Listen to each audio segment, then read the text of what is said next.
Dun, dun, dun. Well, hello, boys and girls. Hello, Miss Betsy. Hello, Marvin T. Moose.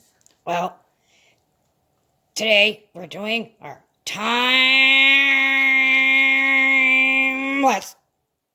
Tales story out. And we hope you will enjoy all these wonderful stories. So, are we ready, Miss Betsy? We are ready. Okay. And a 1, and a 2, 2.5, 3.5. Gotta get going, Marvin. Oh, okay. Hi, Miss Michelle. Hi, Marvin. How are you? I'm fine. Are you ready? Okay. And a 1, and a 2, and worse!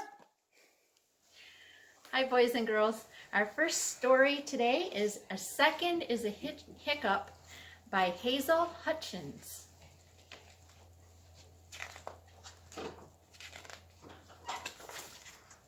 How long is a second?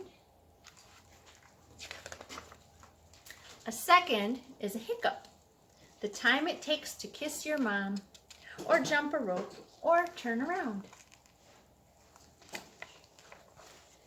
How long is a minute? 60 seconds to a minute, 60 hiccups, 60 hops.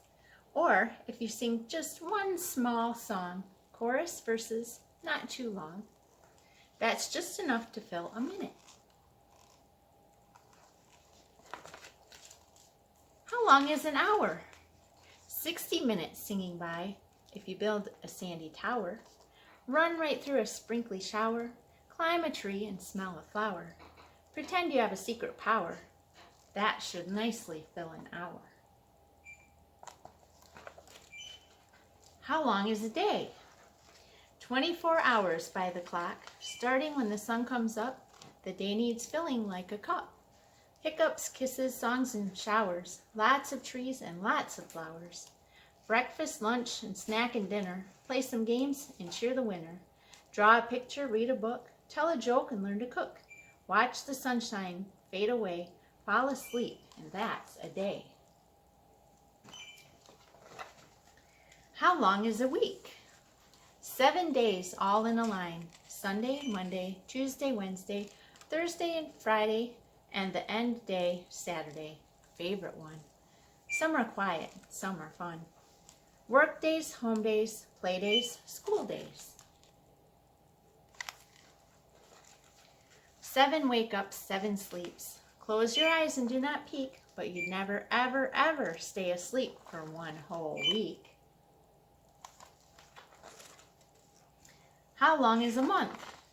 4 weeks add up to form a month. Lots of time for things to change. Seasons often rearrange.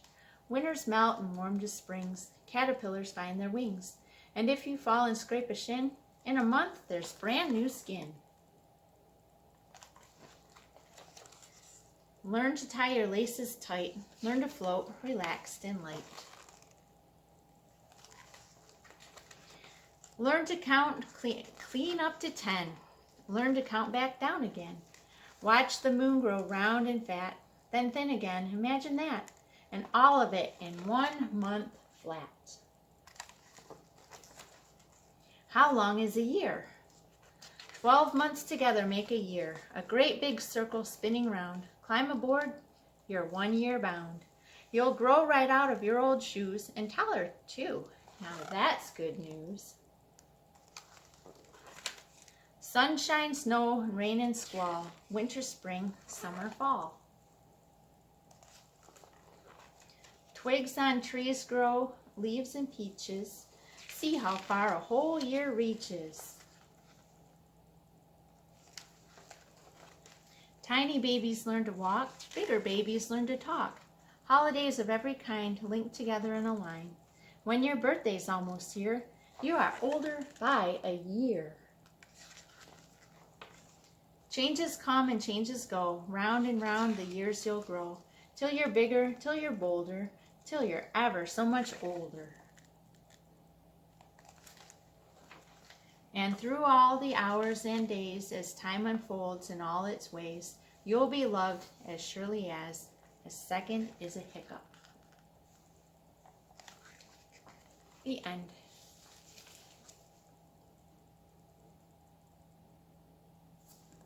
Miss Betsy, Yes, did you hear those beeps? I did. I'm very afraid.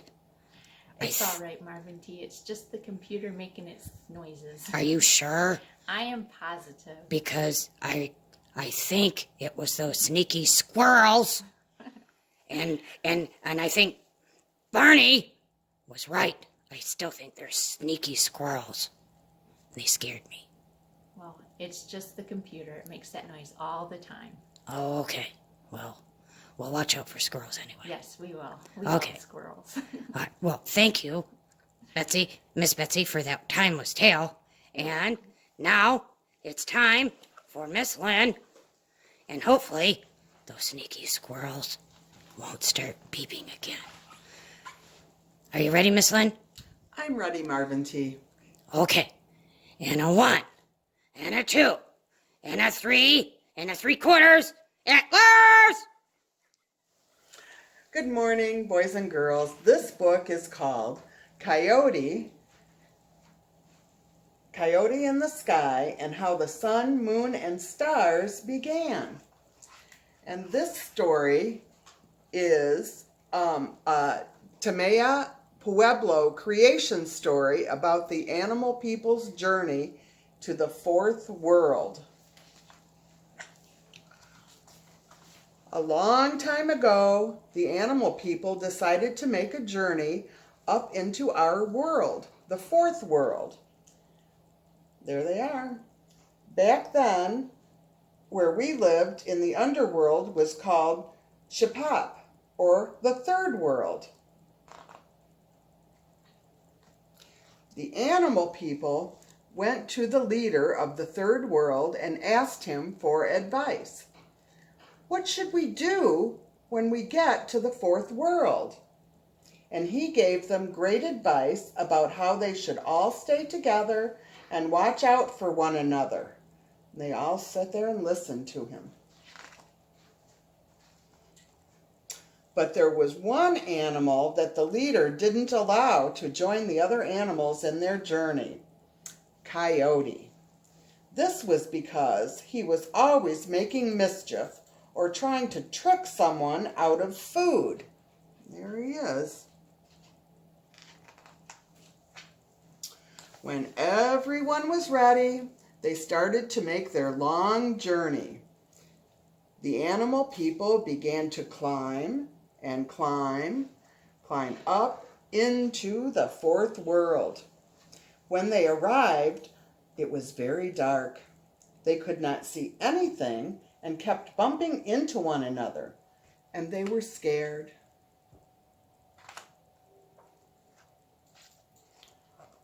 What should we do? They asked each other. All you can see is their eyes. The animal people huddled up in a close circle. They decided to send Squirrel and Rabbit back down into the third world to ask Leader for more advice. There is no light in the fourth world. What should we do? Cried Rabbit. Leader took some time to think about their problem. Then he began to build a big fire. And while it was burning, he began to make a yucca mat. Yucca is kind of a plant. When he was done, the coals from the fire were nice and hot and glowing. Leader used a stick to put all the coals into the yucca mat, and then he tied it into a bundle. And that's Squirrel's holding on to it. He told Squirrel and Rabbit to run quickly with the bundle up into the fourth world. There they go. When they reached the other animal people, they opened the yucca mat, and the animal people grabbed each corner of the mat and they flung it into the heavens. The glowing coals came together into a big circle in the eastern sky, and that became our sun.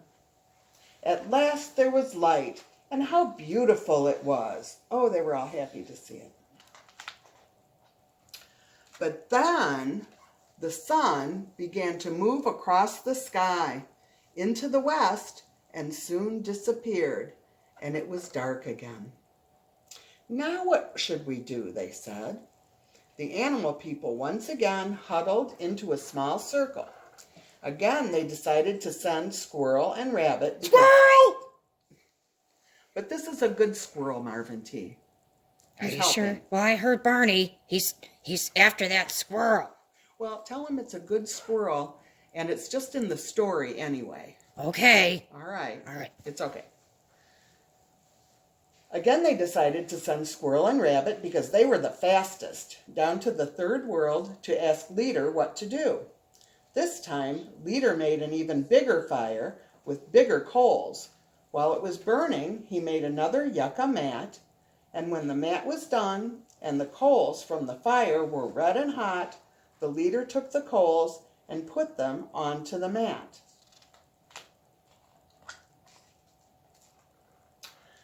Leader tied the mat into an even larger bundle. It was very heavy, and Rabbit and Squirrel lifted the bundle with all of her might and ran up into the fourth world, and Squirrel led the way. When they reached the animal people, they untied the bundle. They took each corner of the mat and with a great effort flung it into the heavens, and this became our moon, so they could have some light at night when the sun was gone. But it wasn't bright enough, and something was missing. So Squirrel and Rabbit were sent down again to the third world to ask Leader what to do next. This time he made an even bigger fire and an even bigger mat. There's the fire. All this time, little did they know that Coyote was hiding, watching, and listening. He is sneaky.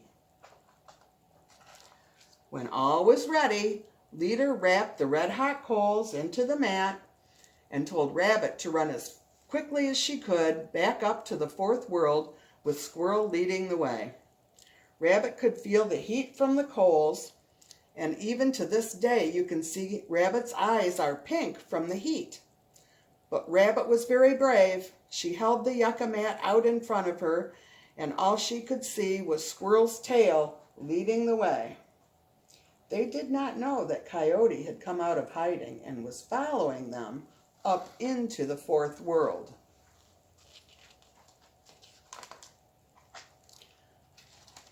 When they reached the other animal people, Coyote was very angry that he had not been invited to come to the fourth world. Coyote sulked behind a big rock so that no one could see him. When the animal people opened the big bundle, they asked Badger to draw pictures of each animal on the yucca mat with the red-hot coals, and he began to do it with a stick. All this time, Coyote was getting angrier and angrier. Suddenly, he jumped from his hiding place and grabbed one corner of the mat and flung it into the heavens. These coals became our stars, and if you look closely at the stars today, you'll see the outlines of the animal people. That looks like a squirrel that the Badger drew on the yucca mat. These are our constellations. In some places, the stars are in clusters, and in some places, like the Milky Way, this is where Coyote messed up the Badger's drawings. Finally, Squirrel ran back to the third world to tell the Leader what Coyote had done. Leader decided to go up to the fourth world. When he got to the animal people, he told Coyote that he had been very bad and that he must leave the fourth world. Leader put Coyote in a yucca mat and threw him up among the stars in the southeast corner of the sky. Whoosh! He sent Squirrel into the northwest corner of the sky to watch out for the future of all the animal people. Today, this constellation is called the Big Dipper. And this is how the sun and the moon and the stars came to be. The end. Oh, Miss Lynn, are you sure that sneaky squirrel isn't coming to the library again? I don't think so. He was just a character in this story. Oh, Marvin, I think that it's okay. okay. Well, Well, we'll keep watching. all right. Okay. But I think I'm going to tell Barney anyway. Okay. Let him know. Okay. Well, thank you, Miss Lynn. That was a wonderful, wonderful story. And now it's time for Miss Michelle. Miss Michelle! Why is she always wandering off? Let's call her, boys and girls. 1, 2, 3. Miss Michelle! Oh, Marvin, I'm right here. Where do you go? You keep wandering off. You need to pay attention. Well, I'm right here right now. Okay, are you ready for your story? Yes. Okay. And a 1, and a 2, and a 3, 4, and a quarter, and Antlers!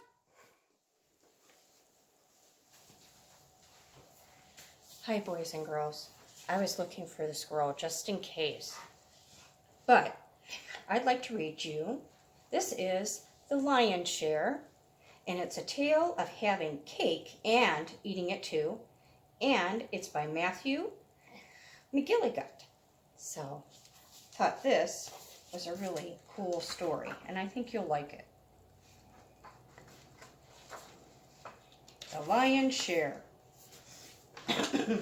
Excuse me.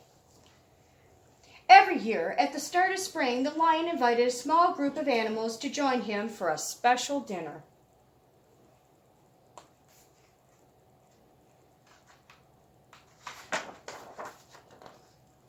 The ant had never dined with the king before, and she was very nervous and wanted to make a good impression. When the day came, she arrived exactly on time, not a minute too soon or too late. Sometime later, the beetle arrived, then the frog, ribbit, ribbit, then the macaw, caw, caw, the warthog, the tortoise, the gorilla, the hippo, and the elephant. And they were all late.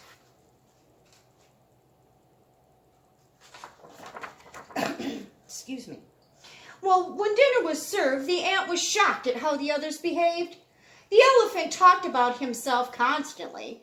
The hippo never wiped her mouth, and the gorilla threw his food, and the warthog tried to eat the flowers. What strange manners, thought the ant. She looked to the lion, who said nothing. Well, I don't think that they were being very polite and using their manners. After dinner, the table was cleared and a large cake was brought out for dessert. The lion passed it to the elephant. "Please help yourself," he said. Well, the elephant looked at the cake. "I could eat this cake in one bite," he thought, "but that might seem greedy." And with a grand gesture, he cut the cake in half, and he passed the rest to the hippo. Well, that wasn't very nice. Huh, what a glutton, thought the hippo. But if he's taking half, I'm taking half of what's left. And she made a slice down the middle and handed the remaining 1/4 of the cake to the gorilla.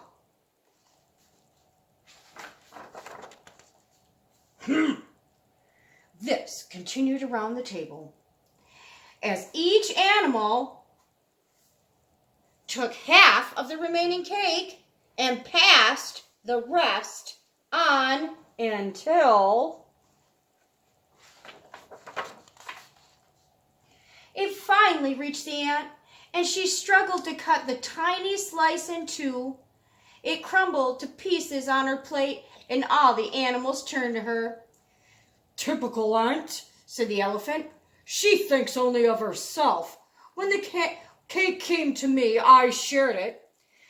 "I know," said the hippo. "We all did." "Doesn't she know the king hasn't eaten yet?" scoffed the tortoise. And the warthog, who was sitting in her cake, simply shook her head in disgust.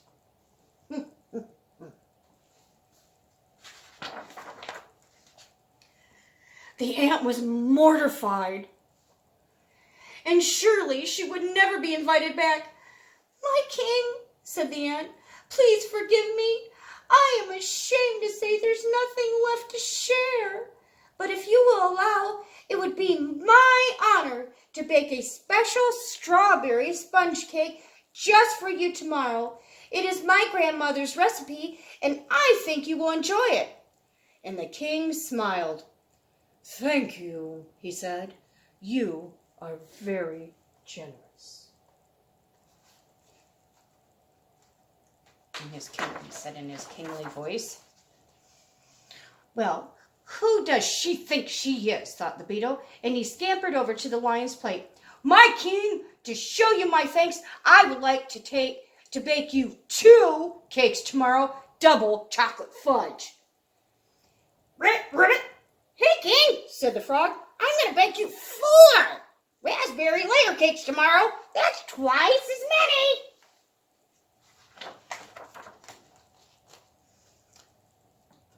"Caw! I can top that," announced the macaw. "I shall bake the king twice as many carrot cakes, 8, and he shall have them tomorrow." "Then I'll bake twice as many mud cakes," snorted the warthog. "How many is that exactly?" 16, said the tortoise. "Really?" said the warthog. "That sounds like a lot." "Maybe for you," said the tortoise, "but I will happily bake twice that. 32 apple walnut cakes will be ready by tomorrow afternoon." Well, the gorilla looked at the tortoise. He didn't like the tortoise, and although the gorilla had never baked anything before, he somehow found himself offering twice as many banana crumb cakes. 64? asked the king. "Are you sure?" And the gorilla nodded. But he didn't look sure.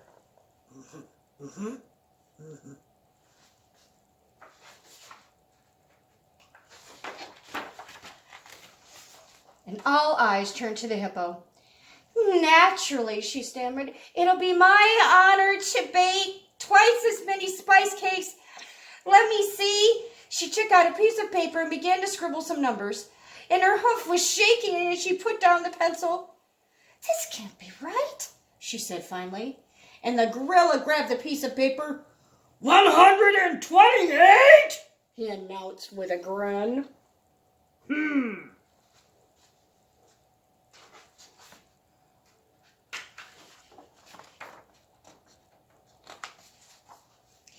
Well, the elephant was crestfallen, but he had to top the hippo. Elephants were twice as good as hippos, he thought. And with a deep breath, he announced, "And I, the great elephant, shall bake twice as many as the hippo. 246 peanut butter pound cakes." 256, corrected the tortoise. "Oh, for goodness sake," cursed the elephant. "That's a lot of cakes."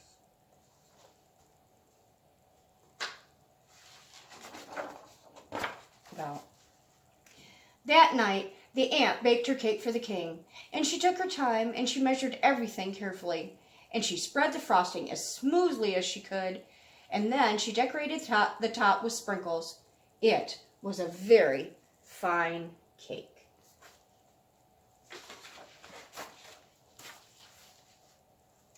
The next morning, she delivered it to the king, while all the other animals, because they were bragging, were still trying to make just their first of their cakes.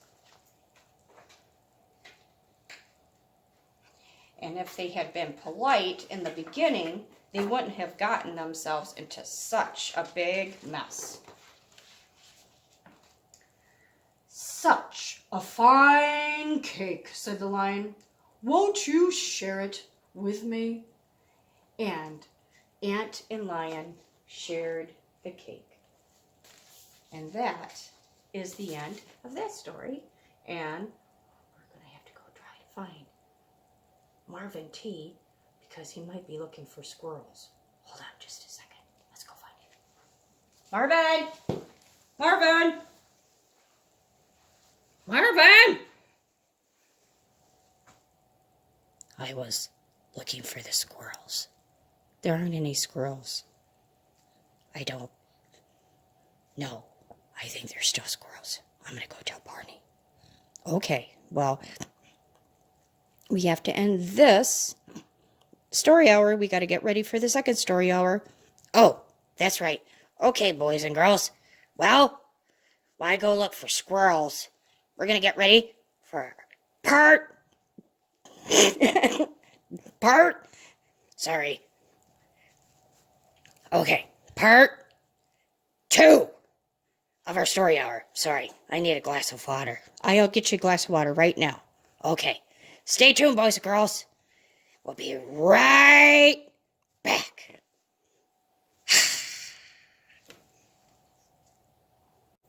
Squirrel!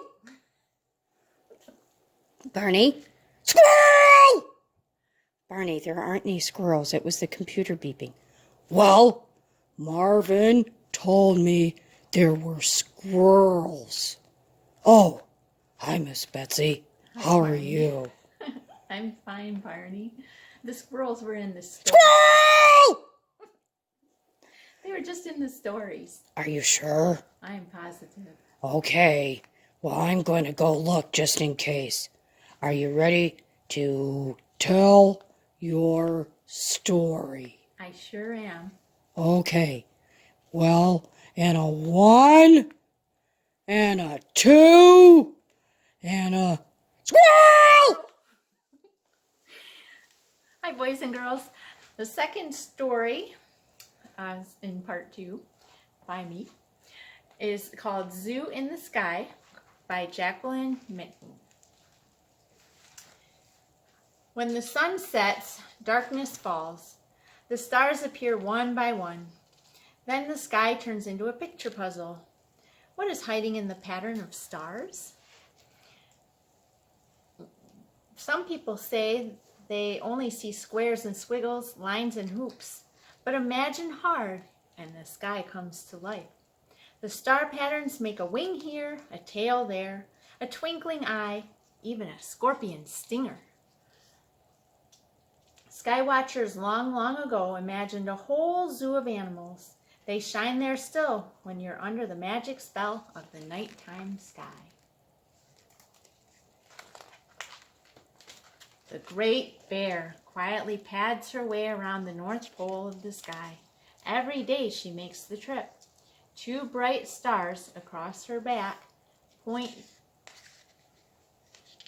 straight to Polaris, the North Star. Hanging off Polaris by his tail, the little bear swings around behind her. You won't see bears quite the same anywhere else. Real live bears don't have long tails. Countless stars light the Milky Way. Along this silvery path, with wings outstretched, flies the swan. On July and August nights, he soars from east to west across the sky. It takes him from dusk till dawn. His eye gleams with the twin star, yellow and blue, called Alberio. He needs a good eye to keep a sharp lookout. The cunning fox runs beneath him looking for dinner.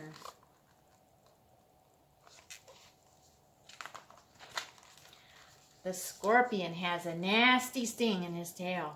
Beware as he scuttles across the Milky Way. His tail is curved around, and he is waving fearsome claws. Antares, a blood-red star, glows at his heart.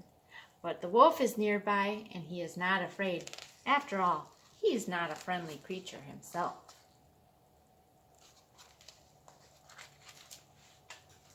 Leo the lion, the king of the beasts and lord of the sky. In February and March, he looks down from a throne high up in the heavens. Stars in his mane shine like jewels in a crown. His brightest star lies close to his heart. That star's name is Regulus, which means the little king.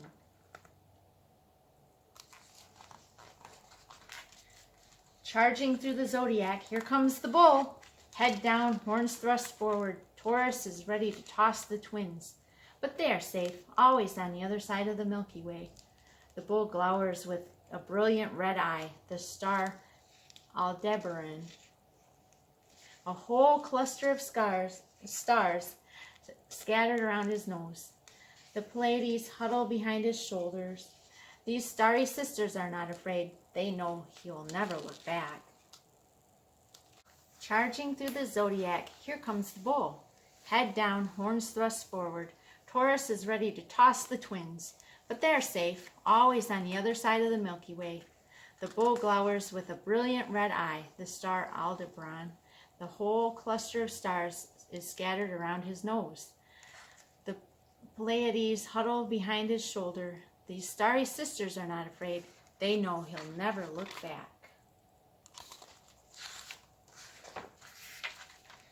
The great dog is chasing the hare, but knows he will never catch it. This dog is a splendid star-studded creature. His brightest star, Sirius, outshines all the others in the night sky. Sirius means scorching one, a good name for the white-hot star. But spot it low in the sky, and Sirius flashes all the colors of the rainbow like a diamond glinting in sunlight.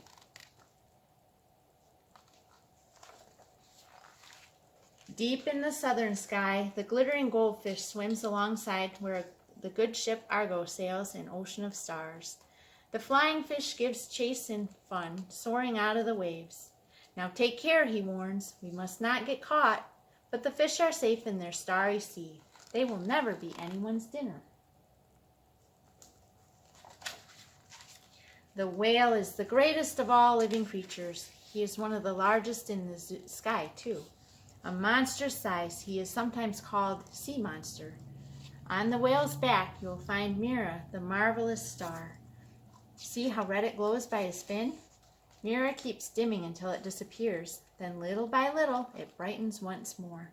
About a year later, it's back, bright as ever, only to fade all over again. A zoo without birds would never do. In the sky, there's a whole flock parading by the South Pole.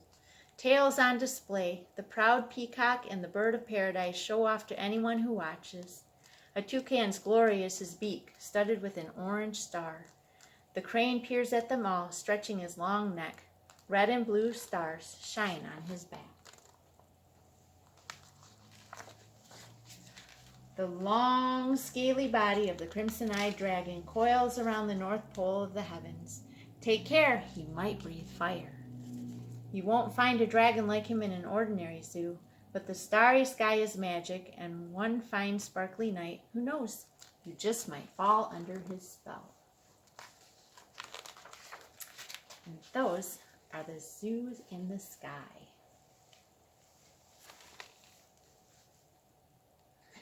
What are you doing, Marvin?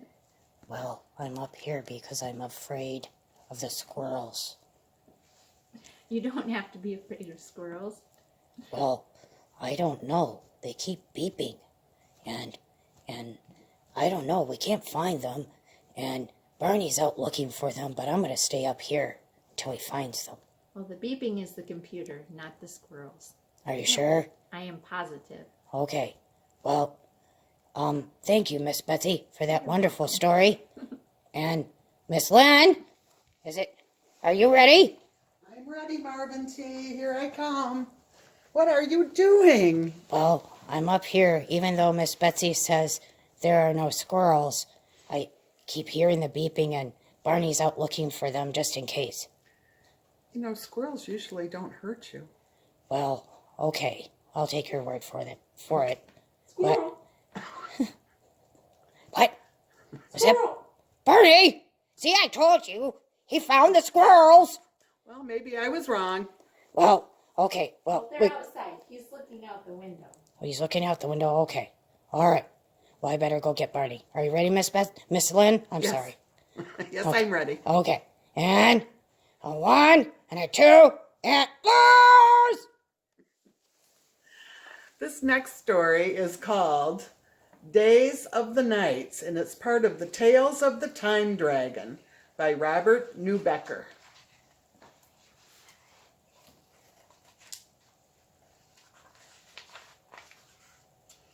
You are about to travel back in time to the year 1200 and a country called England. England is a country, that's right there, on the continent of Europe, a whole ocean away from the United States of America. And now we begin. "What's up, Joe?" asked Lily. "I'm doing a report on the Middle Ages," Joe shrugged. "With knights and queens and castles. What fun!" "I guess so," mumbled Joe. "I'll help you research," said Lily. And she tapped keys on the computer. She typed in Middle Ages, and all of a sudden, whoosh! They flew right into the computer.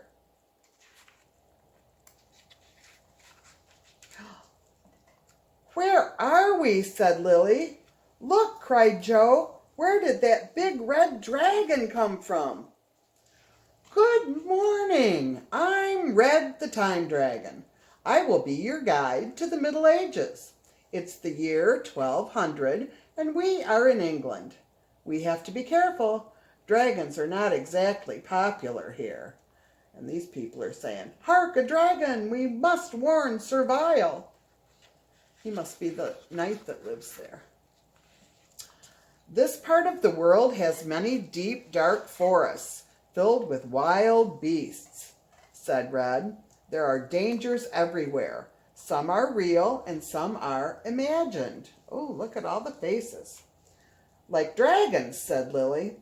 "Like dragons," agreed Red. Joe shivered. "Let's get out of here." Lily and Joe climbed onto Red's back.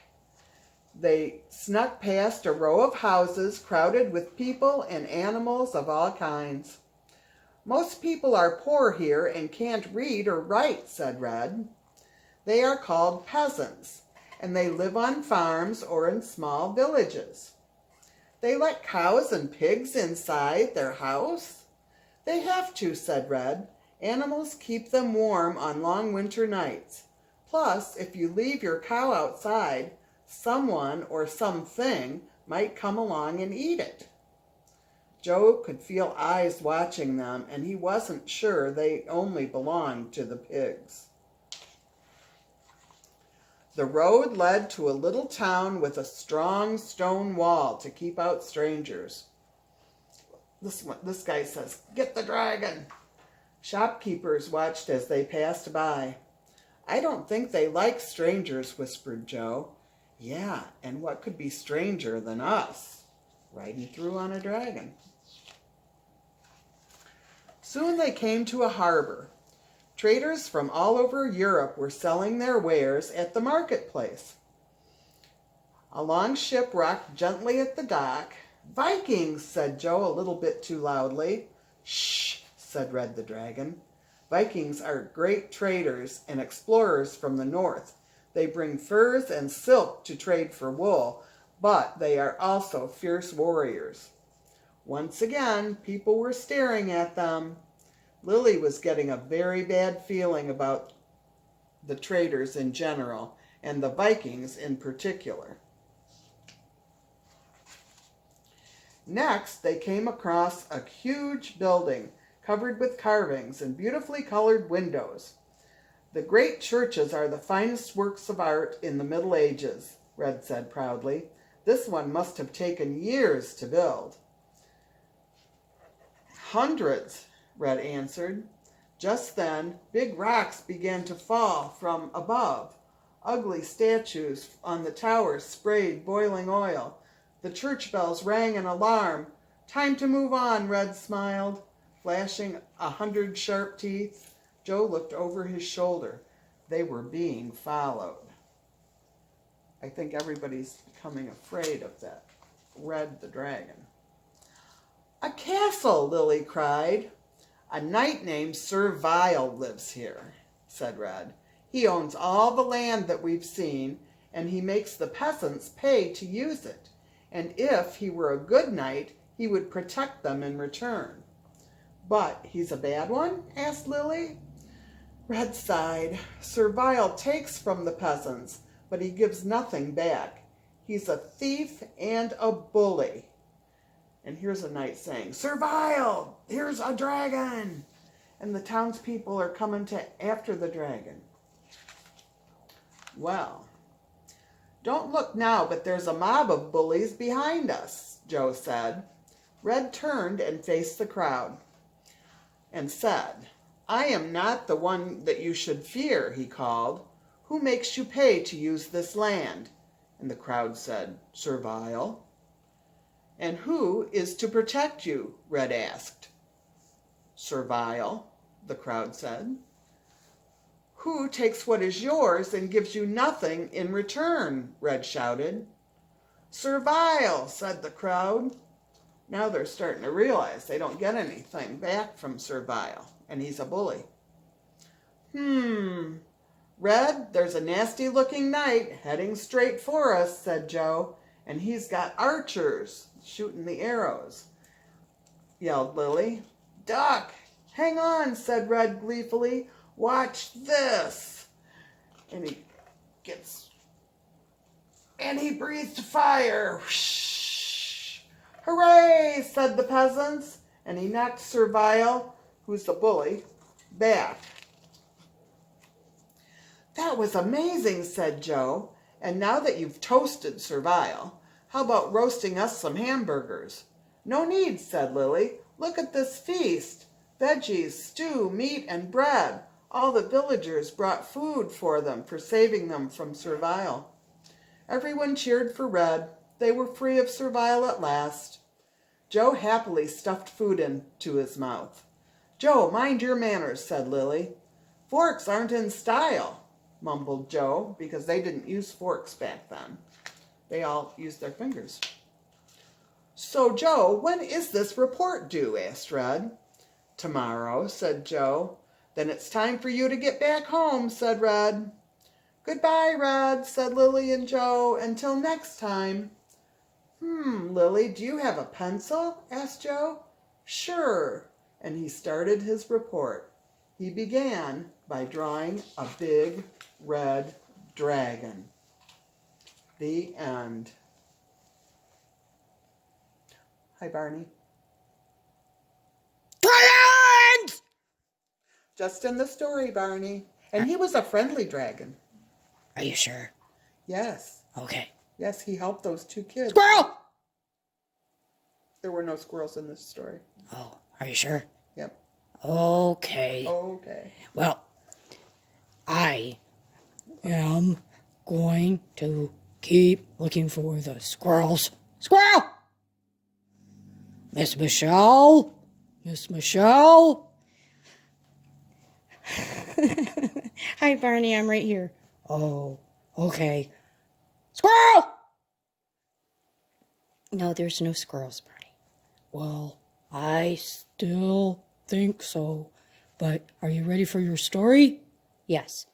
Okay. I have to go look for Marvin. Okay? Okay. You gonna count me in? Okay. And a 1 and a 2. Squirrel! Okay.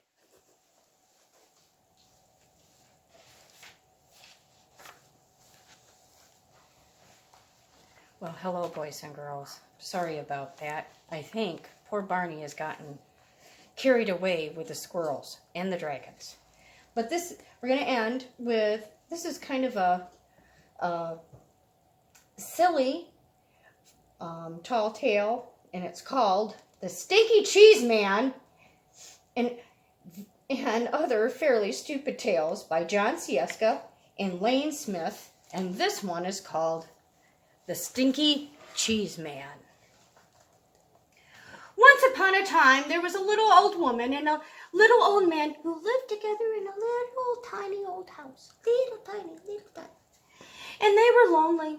So the little old lady decided to make a man out of stinky cheese.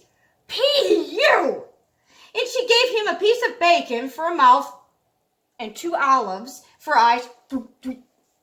And put him in the oven to cook. Don't need that. Well, when she opened the door to see if he was done, the smell knocked her back. Pig, you! Oh, what is that terrible smell, she cried. And the Stinky Cheese Man hopped out of the oven and ran out the door calling, Run, run, run as fast as you can. You can't catch me. I'm the Stinky Cheese Man. and the little old lady and the little old man sniffed the air. I'm not very hungry, said the little old man. I'm not really all that lonely, said the little old lady. So they didn't chase the Stinky Cheese Man, and the Stinky Cheese Man ran and ran until he met a cow eating grass in a field. Whoa, said the cow. What's that awful smell? Pig, you no! Well, we all know it's the Stinky Cheese Man. So the Stinky Cheese Man said, I've ran away from a little old lady, and I've run away from a little old man. I can run away from you too, I can. Run, run, run as fast as you can. You can't catch me. I'm the Stinky Cheese Man. and the cow gave another sniff and said, I'll bet you could give someone 2 or 3 stomach aches. I think I'll just eat weeds. Moo. So the cow didn't chase the Stinky Cheese Man either. And the Stinky Cheese Man ran and ran until he met some kids playing outside school. Ah, gross, said a little girl. What's that nasty smell? I've run away from a little old lady and a little old man and a cow, and I can run away from you too, I can. Run, run as fast as you can. You can't catch me. I'm the Stinky Cheese Man. And the little boy looked up, sniffed the air. If we catch him, our teacher will probably make us eat him. Let's get out of here. So the kids didn't chase the Stinky Cheese Man either. Here's Stinky Cheese Man and the little girl. And look at the little boy running away. And the poor cow. He must stink pretty bad. Well, by and by, the Stinky Cheese Man came to a river with no bridge. How will I ever cross this river? It's too big to jump, and if I try to swim across, I'll probably fall apart, said you-know-who. Just then, the sly fox, who shows up in a lot of stories like these, poked his head out of the bushes. Why, just hop on my back, and I'll carry you across, Stinky Cheese Man. How do I know you won't eat me? Trust me, said the fox.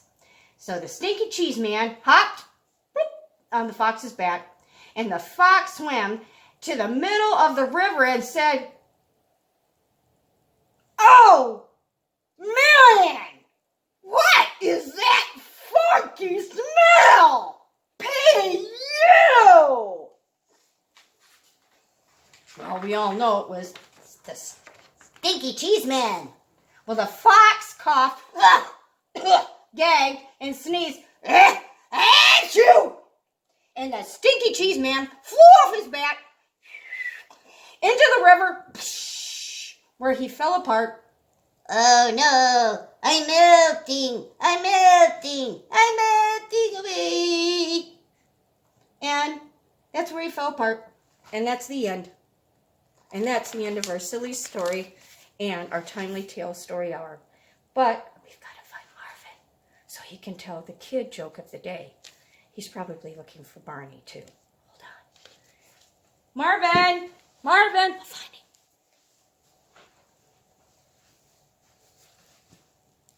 Hello, Miss Michelle.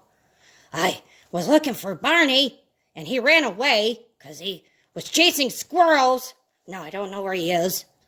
But anyway, are we ready for the kid joke of the day? Yes, we are. Are you ready? Yes. What is the animal that is best at telling time. Squirrel. See, I told you. I told you. I told you. Well, I didn't. I'm sorry. I'm so flustered. I told you. And we're squirrels. Barnie! Hold on! I forgot where we are. Oh, the punchline. Oh, okay. It is a watchdog. That's a good one. I like that one. Anyway. Good one, Marvin. Yeah, you like that too, Barney? Oh. Okay. Well, Barney and I are going to go look for the squirrels now. But anyway, stay tuned for our wonderful craft idea. And you can come and pick your craft kit up at the library. But we're going to do the antler dance. Are you ready? Okay. Antlers. Squirrels. Squirrel? Antlers. Squirrels with antlers. Antler squirrels. All right. Well, see you real soon. Stay tuned, boys and girls.